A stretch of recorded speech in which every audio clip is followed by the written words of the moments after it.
शिवम जी, मतलब गुलामी करवाना चाहते हैं, भाजपा जिताओ अभियान में शामिल कराना चाहते हैं, आप का सिद्धांत ही असत्य और हिंसा है। बहुत बुरे हैं आप।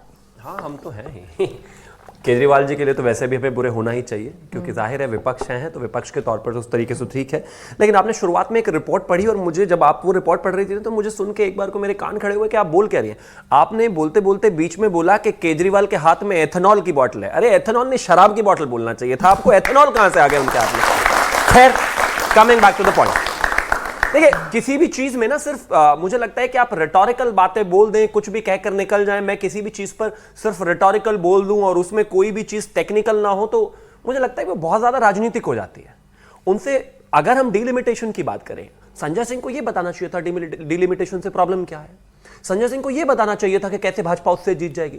संजय सिंह को यह बताना चाहिए था कि उससे परेशानी क्या है। संजय सिंह को यह बताना चाहिए था कि क्यों इस देश में डिलिमिटेशन नहीं होना चाहिए, जो 1971 के बाद से हो ही नहीं रहा है। वो तमाम चीजें अगर बताते और तब अपना आर्ग्यूमेंट देते तो बात समझ में आती। मैं इस आर्ग्यूमेंट को आगे देने वाला हूं जब वो आम आदमी पार्टी के प्रवक्ता बोलेंगे, लेकिन ये रिटोरिकल नहीं चलना चाहिए भाई। आप कुछ भी आओ, भाजपा को बचाओ, भाजपा को जिताओ, ये कर दो, वो कर दो, ऐसे नहीं होता भाई। बता के जाओ भाजपा कैसे जीतेगी डिलिमिटेशन से, बता के जाओ नॉर्थ साउथ में कैसे देश बढ़ जाएगा, बता के जाओ कैसे हमको फायदा और आपको नुकसान हो जाएगा। ये बेतुकी बातें हैं। दरअसल सीधा सिर्फ एक ही चीज है कि इस देश की महिलाओं को संसद में 33% रिप्रेजेंटेशन देने की बात है, जिसके ये लोग खिलाफ हैं। ये नहीं चाहते कि भैया संसद में इनके परिवार के, खानदान के अलावा कोई और महिलाएं आए, उनका रिप्रेजेंटेशन बढ़े, उनको मौका मिले, वो राजनीति में हिस्सा ले। ये चाहते हैं कि बस इनका अपने परिवार की तरफ से ही सब चीजें चलती रहें। राहुल जी हो तो सिर्फ प्रियंका जी आएंगी, अखिलेश जी हो तो सिर्फ डिंपल जी आएंगी। ऐसे नहीं चलता भाई। इस देश की आम महिला को भी संसद में आने का अधिकार है। यह हमारा कमिटमेंट है, हम उसको लाकर रहेंगे, चाहे किसी भी हद तक हमें जाना पड़े। और आपको जितना विरोध करना है करिए, लेकिन हम मानने वाले नहीं। लेकिन महिला आरक्षण बिल तो पास हो चुका ना पहले। हाँ, उसको लागू करने के लिए जो 3 कंडीशंस दी थी, वो भी आप ही की सरकार ने ड्राफ्ट किया था बिल। 1971 में हिंदुस्तान में जो महिलाओं के अधिकार थे, आज आप 2026 में आके कह रहे हो नहीं नहीं हम 2026 में 71 वाले ही देंगे। वो कहते हैं कि 71 की यानी कि 1971 की जनगणना के हिसाब से महिलाओं को अधिकार यानी कि सीटें दे दो। उस हिसाब से अगर 543 सीट्स के हिसाब से उनको सीटें मिलती हैं, वो है 179 उनका अधिकार बनता है 850 में से 280 सीटों का। 71 में जो महिलाओं को हक मिल रहा था, वो आज 2026 में भी उनको वही देंगे। क्यों देंगे भाई?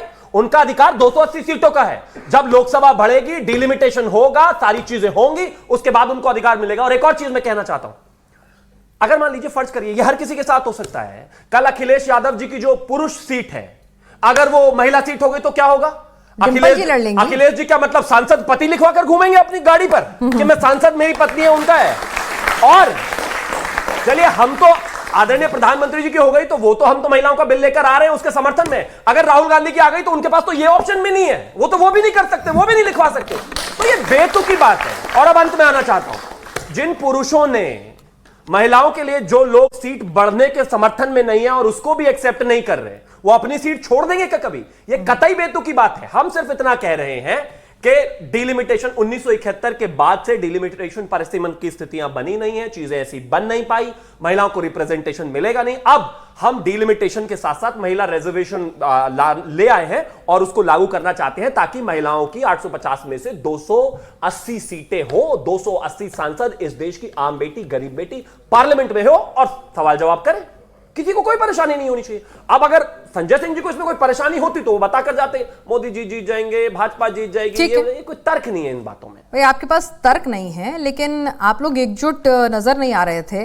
लेकिन आज सुबह सुबह बीजेपी वालों ने पूरा मौका दे दिया, अब एक सुर में बोल रहे हैं सब। पिनाज, ये कहावत है, भैंस के आगे बीन बजाओ, भैंस खरी पगुराए। इन्होंने उदाहरण जो दिया, राहुल गांधी का दिया, अखिलेश जी का उदाहरण दिया कि उनकी सीट अगर महिला हो जाएगी तो क्या लिखा के घूमेंगे।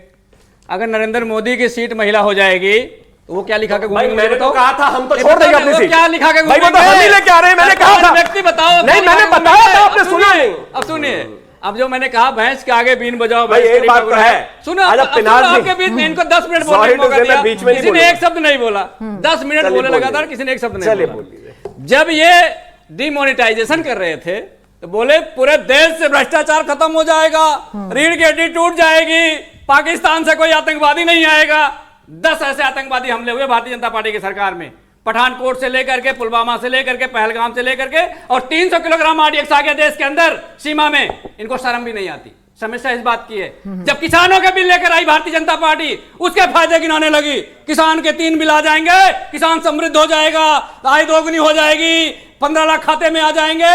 800 किसानों की शहादत हो गई, और इन संवेदनहीनों को एक शब्द लिखना भी नहीं आया कि इसी देश का 800 किसान मर गया इनके बिल के लाने की वजह से। बाद में बिल वापस लिया गया। यह है इनकी कथनी और करनी का भेद।